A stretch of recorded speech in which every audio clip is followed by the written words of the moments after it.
Welcome to this week's episode of Movie Retro Chat. No, this is Retro Wrestling Chat. But this week I'm just going to give it to Rich and let Rich explain what we have this week. This week I picked fucking Jimmy the fucking King versus DDP in Hell in a Cell of Hell in a Cell of Hell in a Cell. Before everyone fucking bitches, right? This match is straight up just as fucking realistic as any other shit that we have reviewed in the past. No fucking way. Dude, I'm not going to say fake. I'll use your predetermined. No. I'll explain as we go, my friend, why it's not. This is predetermined. The reason this match was picked after that bullshit that Tubbs made us watch last week. You cannot say that for taking this shit, my friend. So, occasionally, I'll pick something to piss off Tubbs. You're welcome, Tubbs. Yeah, because... What did I do to deserve this? I'm just going to say it right off the bat, right? Uh-huh. We run a Wrestle Chat show. This is a fucking movie. Now, to break down what Rich was saying 2 seconds ago about this is predetermined, right? Yes, in one respect, this is the same. It's wrestling, it's acting. It is not in any fucking way, shape, or form within the same concept of an actual wrestling match. You know what I loved, Tubbs, in last week's match? When it cut to someone in the crowd cheering on their son at ringside for interfering in the match. Yeah, but see... Even as bad as that sheriff guy or something. And I'll even go so far as to this. As bad as the fucking the ECW fucking match we watched with New Jack was, that was still bell to bell pro wrestling. I do think this match starts an interesting conversation though, because it's bad when Hulk Hogan doesn't want any part of it, right? This is a movie that set a chain of events going that eventually led to the demise of WCW in my eyes. It was very much in the time frame because this was 2000, April 2000, and a year later it just disappeared. So yeah, they were very much in the vein of it. But no, look, Rich, I'm only like Joe, I love you, man, but fucking no. But what I'm saying is, right, you have to look at it this way, right? It is, look, this is acting, it's wrestling, but this is a scene from a movie. It's hard it's just hard to review it like an actual match, man, because it's not the same structure. It's done completely different. And some might make the argument that pro wrestling and you watch on TV is like a movie because it is acting. It is predetermined, but it is not the same thing because it's built from bell to bell.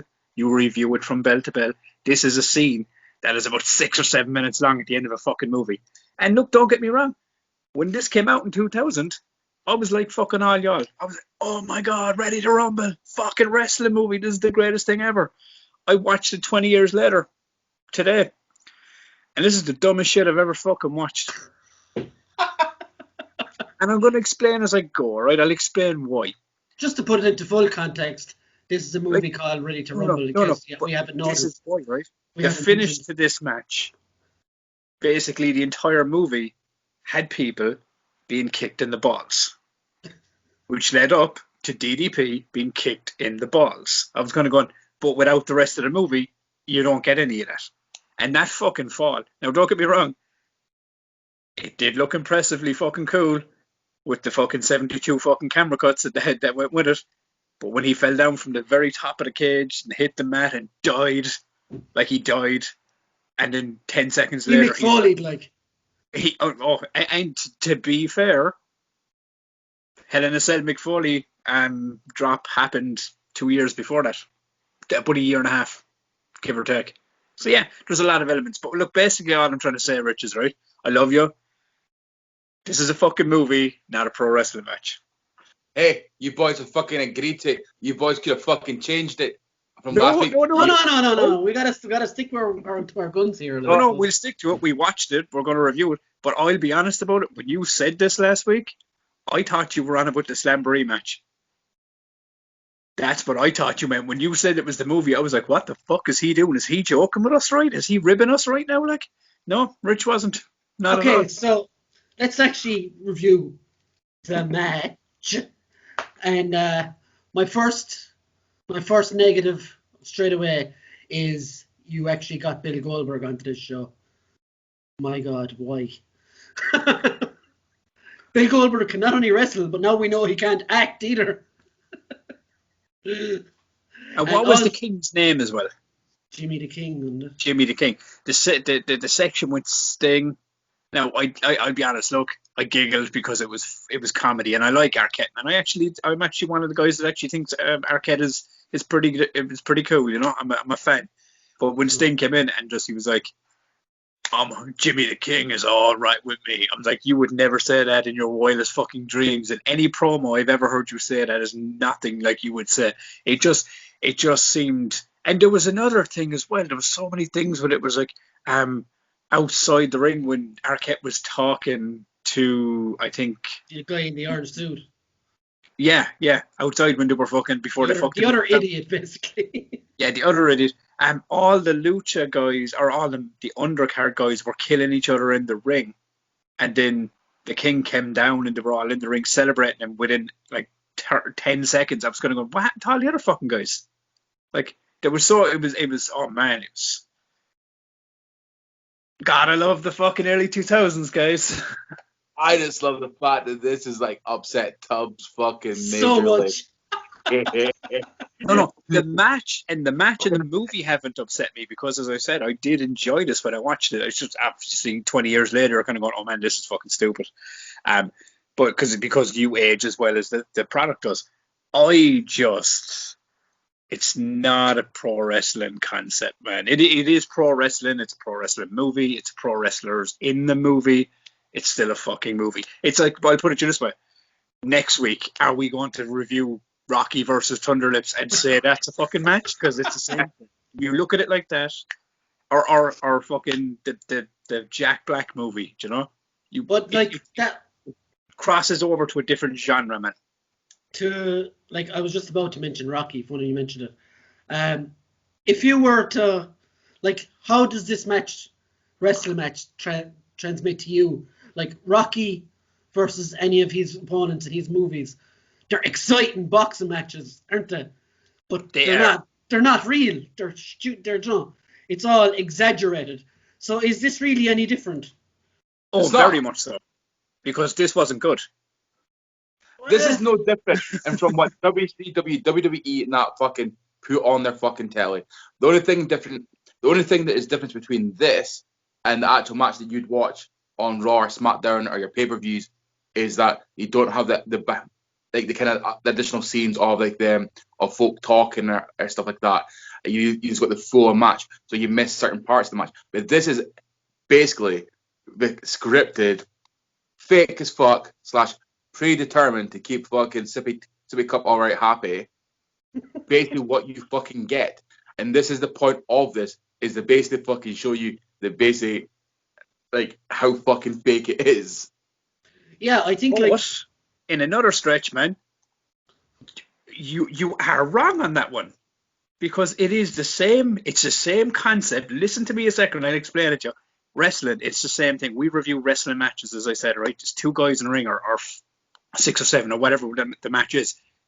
But this is a different format, man. This is a film-based format. This is film, but it's the exact same. It's the same concept, man. They're acting. The wrestlers they act. They run out storylines. They perform a character. They execute moves in the ring. But this is a different thing. This is the end of a movie. This isn't a bell-to-bell pro wrestling match you watch at a pay-per-view or a show every week. It's the same concept. If you look at it, it is in one stretch. It's the same concept. It's guys acting in front of a camera, putting on a show, but it's not the same concept in the whole overall spectrum of it. It's not. This is a film. This is like the WWE main event movie where you had the kid that became the wrestler. No, I'm just going to say it, man. That you can't go on and review that the same way you would review Omega and Okada. You can't, because it's just not the same thing. That's my Rocky point. I'm saying, we're not going to review Muhammad Ali versus George Foreman the same way we review Rocky Balboa versus Apollo Creed or whatever. We can still review it, though, because at the end of the day, yes, it isn't a movie, but there's still a wrestling match within the grounds No, of a there movie. is. There is. That's what I'm trying to say. Well, what you were saying there is the point I'm trying to make. Is like if you watch like the boxing match, Conor McGregor versus Floyd Mayweather, even though it was fucking whatever it was, that was a boxing match. You go on, fixed, whatever it was, predetermined, you know. But you know, you watch a Rocky movie or any boxing movie, and the fights are amazing, and you can't, even if you wanted to review it the same, you can't, because it's just it's a different form of storytelling. Yeah, it's a different format. but let's review it in whatever way it is. But you said like the fights of like the Rocky are amazing, right?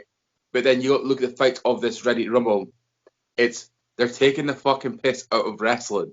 Hence why basically that's my problem with it. Exactly. That's why I find it even more funny, because I think people like who are diehard wrestling fans take it too fucking serious. And just like, stop being a fucking snowflake. It's fucking fake. The shit you watch is fucking fake. Deal with it. I think even the Rocky thing is unfair as well, because a better example, maybe similar to Rocky, would be the movie The Wrestler. That's not played for laughs. That's played seriously. But as Rich said, exactly. This is a total like shit taken on wrestling fans. This match. No, but I mean, even taking the genre out of it, man. Do you know what I mean? Because like The Wrestler, as you were saying, was played serious. This was more for the shits and giggles and laughs, and as Rich said, ripping the piss out of being a wrestling fan and just wrestling in general. And you know what? It's playful. It's a fucking comedy at the end of the day. But I think the thing I just keep saying is you like, if you watch The Wrestler, the final match of The Wrestler, you can't review that, but you can't review that match the same way as you review like a WrestleMania match and a New Japan match. You can't, because it's a completely different format. It's the same content, but it's a completely different format. It just is, man. So let's just break it down anyway. Yeah, let's just break it down. Because we could go around in circles about whether it's... We know it's a fucking... You know where I stand on this, like... So, first and foremost, I hate it there. I hate the guy that plays Jimmy King. I don't like him in any other movies. I don't think, like, obviously for comedic reasons, he was chosen as the old guy coming out for one more match kind of thing. And because he was like a piss take of Jerry the King, like, wasn't it? Yeah, more or less. It really was, like. So, like, the first thing that happens in the match is DDP spits in that guy's face, and that for me is the writers of this movie spitting in the wrestling fans' face. But can I ask you a question, right? Because I mean, this was 2000. I thought DDP was like a full-on face at that point. DDP's mainly been a face. Yeah, he probably wasn't there. Except for you remember, like, DDP was like one of the few who didn't join NWO or anything. So he was mainly a face majority of his time. So when I saw DDP like spitting in his face and stuff, Rich, and I was kind of going like, out of all the heel wrestlers you had in your roster, like, and there was a fucking lot of them.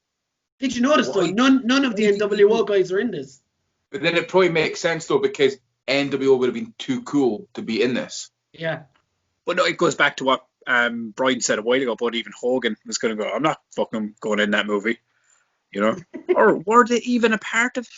no, they would have been a part of it. Yeah, they would have been. Well, you got to think though, right? For WCW, they were bringing in the numbers, so those guys are worth a lot more.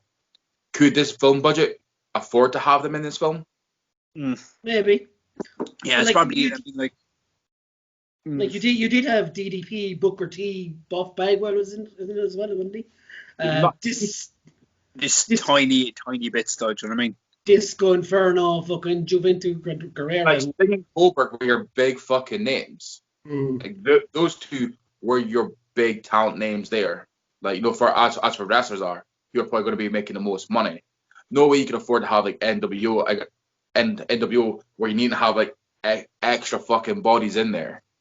Of course, Kevin Nash and them had creative control back then, so they probably just said, "Fuck no, I'm not doing that. I'm having a lie-in that day." Fun fact about this, I was actually looking it up a while ago, is, do you know the scene where the King punches Macho Man? Do you know he legit like punched him?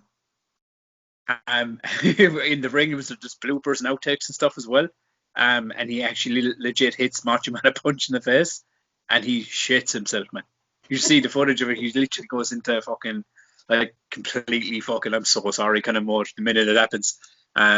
Which I enjoyed. I enjoyed watching all of the stuff because I had to watch this on a review show, which was basically two guys reviewing it while they were So showing Tubbs was breaking the fourth wall. I was watching a review show of a review show because I couldn't find it anywhere else. Like, I couldn't find it on Turnside either. We don't do that, Tubbs. We don't. No, I know we don't. Like, no, I'm just saying, just this because That's I couldn't bad find for it. you children. Yeah, I'm a bold boy, but I didn't. No, I did. Anyway, moving on swiftly. Best moments, Rich. You really want to know my best fucking moment? And you can't say Tubbs' reaction because that's 100%. That is it. It's pure sweet ass revenge on Tubbs after making me watch that match last week. I think you I should. would still say, right, that if that is the case, then I'm owed revenge about 6 times over for some of the picks you've thrown at us, my friend. Don't you worry, boy. I got a lot more to come. So match. The actual fucking what the highlight for this was actually when you look at we're just seeing people like Sting in it. It was fucking Billy Kidman. I forgot about him. Man, like, so he's done some cool shit, man. So it's even like just little parts for him. But like the highlight to this was like actually when you look at the aspect, a lot of this shit was very close to home to like wrestling fans. I think things they were kind of doing. You know, like when you watch what was the dude of fucking who was the promoter? Oh, Joey Pantoliano, is it? Yeah. He was just a mashup of everything that you've seen. He was Cornette, man. He was like Cornette, fucking Vince McMahon, and fucking Russo all in fucking one. Do you know what I mean? Like I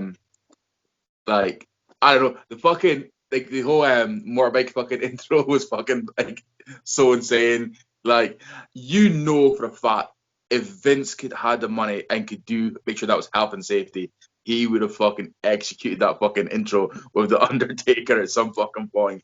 But even just the bizarreness of this type of match, I fucking love that idea.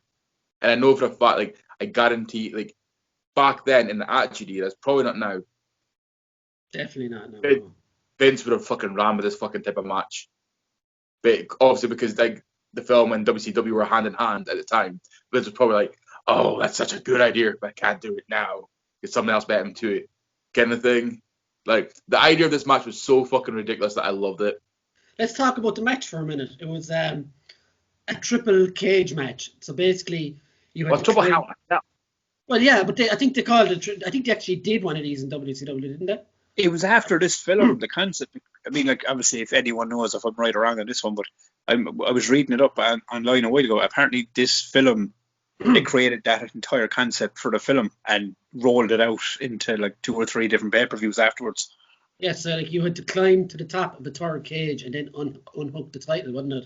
Yeah, this is basically the concept of a ladder match on top of 3 cages. So like, how do you even climb the second cage when you have to go up and across and up? I don't know. It's very like. Have you seen dangerous as fuck. Have you seen the Slamboree version of this? Like the one that came on the actual WCW pay-per-view, the one I thought Rich was actually on about last week. They have all these little like doorways, like these hatches and stuff. They were like opening hatches in the cage, and then there were like these they'd pull down these like rope ladders, then climb up them and all this. And I was going, this is fucking mental, you know. Oh, by the way, I watched the wrong match before Rich told us what we were actually watching.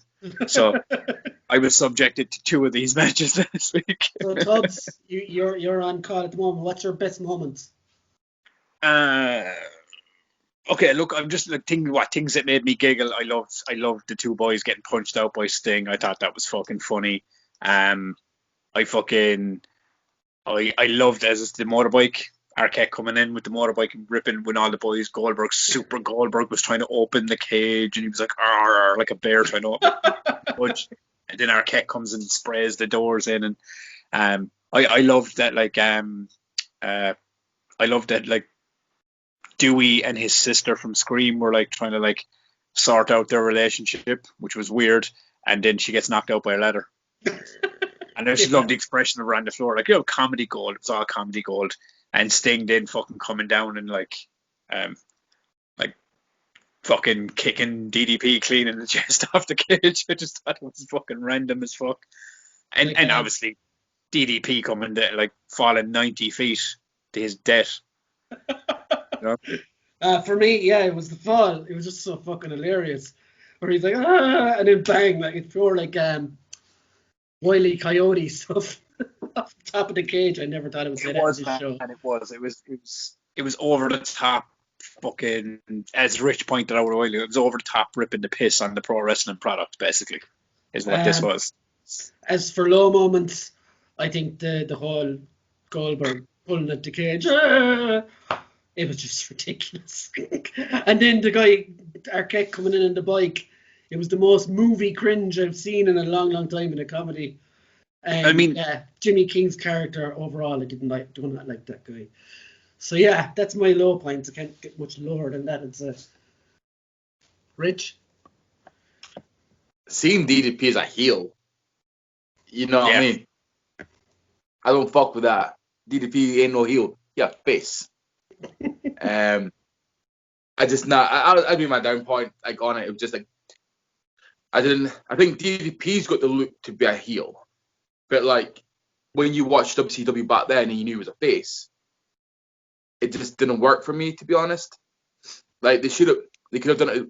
They could have worked this movie more perfectly and picked somebody else to be the heel, so they could have made it like actually work a proper storyline within that franchise. Like that could have been cool. But no, like seeing DDP as a heel, it didn't really make sense to me because, like I say, he was a face. Like they had like a throwaway scene with Bam Bam Bigelow in there, and I was going, that's your fucking heel. Tattoos on the fucking head, big fucking huge dude, beating the shit out of the king. I said, that's your fucking heel, not DDP. Because as you said back, if you watch WCW and if you watch this movie, you were a wrestling fan, you knew about WCW, and you knew DDP was your face of the company, or in and around that time frame, and then he shows up as a heel spitting in his face, and then you're kind of going, huh. That's a bit fucking strange. Well, maybe he wanted to try it out though. Maybe DDP. Yeah, maybe, but I mean, but if you like, because you have like because even when they come down and hit all the heels in the ring, and then you got all the and don't get me wrong, look, tell us in the comments if you fucking know. He could have been a fucking heel at this point in time when they made the movie. I don't know. I just remember him always being like the face in WCW. Yeah, man. Camera angles fucked at me. I'm gonna go Rich's way on this. It was like I think it's all about the cuts in this one, Tubbs. No, I don't mean camera angles. I think it was more the edit of the thing. It was like, as I said, it was when they were outside after like the dude won the match, and then it's like they're all. It off when he got the belt. No, but all like the dudes are fighting in the ring when they've already been cleared out, and you go back and it's all the faces in the ring. I was kind of going, oh, that's a bit fucking scattered. It looked very scattered and over the top and just pro wrestling on steroids, basically. But it was back then, though. Pro wrestling on steroids. Everyone was on steroids. It suits for the time frame, I suppose. I think honourable mention to Juventud Guerrera showing up as well. I haven't seen him in years.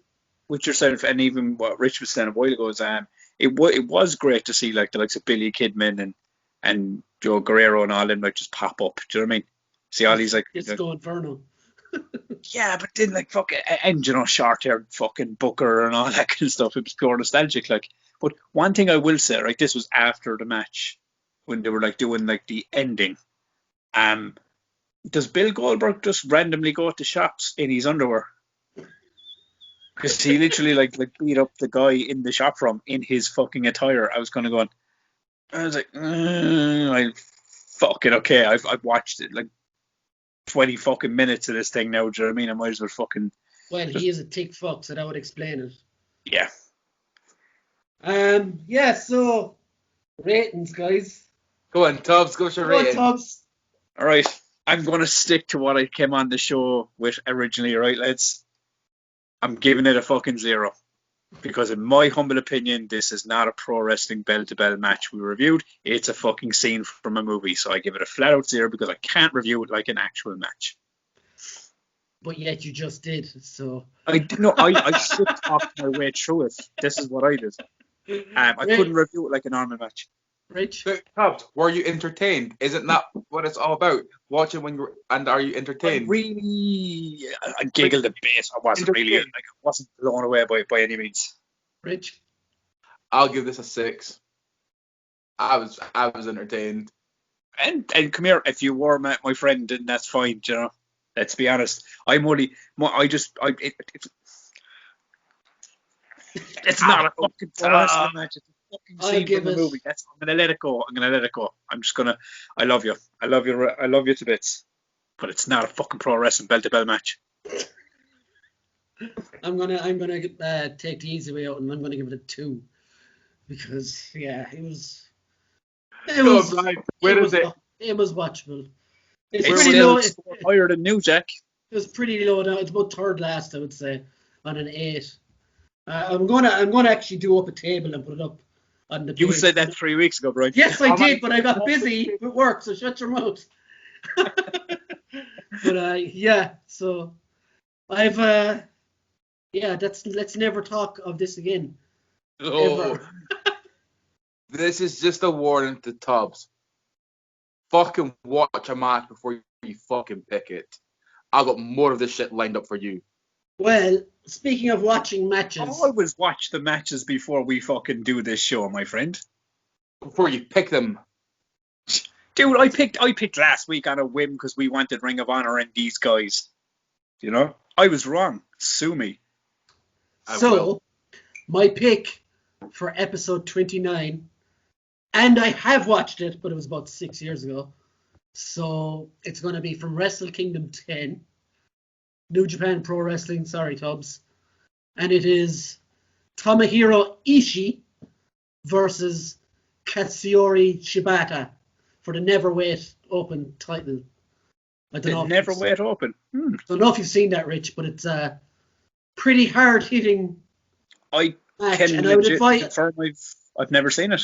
I would advise anyone who's watching this to watch the match before our show next week, because I'd love to hear what people think it is. And Tubbs is lost already. Have you seen this, Rich? I can't remember, but I have seen Wrestle Kingdom 10, so I need to double check it out. Okay. You know of either of the two guys? Ishii, the big fucking bull guy. Aye. Yeah. Okay. I was more to sit there being like, I'm pretty impressed that Brian has to fucking slaughter the names, saying them. Yeah, I know. Did I get it right? Yeah, because I think we talked about this a few weeks ago. I was like, I think I didn't come back into New Japan until in and around Wrestle Kingdom 12. So I think this is like 2 years before I started watching it again.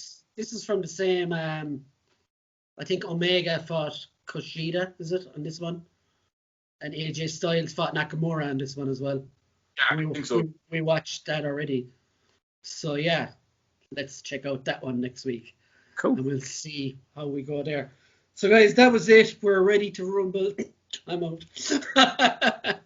We'll be ready to rumble next week, don't worry. But hope you enjoyed that match, Tubbs. And that was enjoyable, Rich. Thanks for that. What do we say? See you next week, guys. I've been Twisted Tubbs. He's been Brian Regan. He's been Tom Selleck. We'll see you next week. Bye-bye.